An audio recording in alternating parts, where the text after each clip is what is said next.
भारतीय वायुसेना इस समय पिछले 60 सालों में अपने सबसे कम स्क्वाड्रन के साथ ऑपरेट कर रही है, जहां चीन के पास 66 और पाकिस्तान के पास करीब 25 स्क्वाड्रन हैं। वहीं भारत के पास सिर्फ 29 ऑपरेशनल स्क्वाड्रन है। जरूरत के मुकाबले ये संख्या 13 कम है, क्योंकि भारतीय वायुसेना के लिए 42.5 स्क्वाड्रन मंजूर किए गए हैं। ऐसे में अब 17 फरवरी को फ्रांस के राष्ट्रपति इमैनुअल मैक्रों की भारत यात्रा चर्चाओं में है, क्योंकि भारत और फ्रांस के बीच 3.60 लाख करोड़ रुपए की 114 राफेल फाइटर जेट्स की संभावित डील हो सकती है। 114 नए राफेल की डील कितनी क्रूशल है, 42.5 स्क्वाड्रन पूरे होने में कितना वक्त लगेगा, और जब चीन 6वीं पीढ़ी के जेट्स पर आगे बढ़ चुका है और पाकिस्तान को भी 5वीं पीढ़ी के जेट्स मिलने वाले हैं, तो भारत की क्या स्ट्रैटेजी है? आज मंडे मेगा स्टोरी में पूरी कहानी।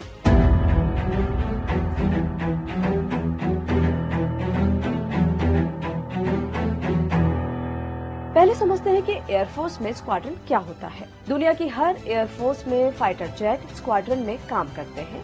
एक स्क्वाड्रन में एक जैसे करीब 18 लड़ाकू विमान, उनके पायलट और ग्राउंड स्टाफ शामिल होते हैं। 1962 में JRD टाटा की कमेटी ने 50 स्क्वाड्रन की सिफारिश की थी, लेकिन 35 को ही मंजूरी मिली।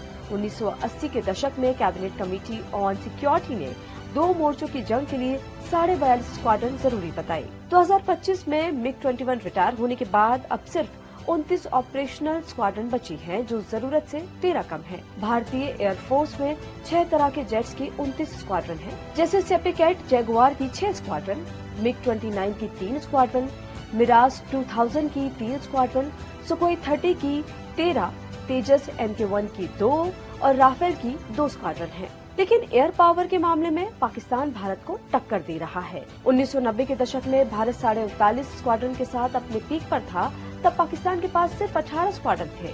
2026 में पाकिस्तान के पास 25 स्क्वाड्रन और करीब 450 जेट्स हैं, जिनमें अमेरिकी F-16, चीनी J-10 और JF-17 शामिल हैं। स्क्वाड्रन के अलावा भारत को कई और चीजों की जरूरत है, जैसे अवेक्स और AEWC एयरबोर्न वार्निंग एंड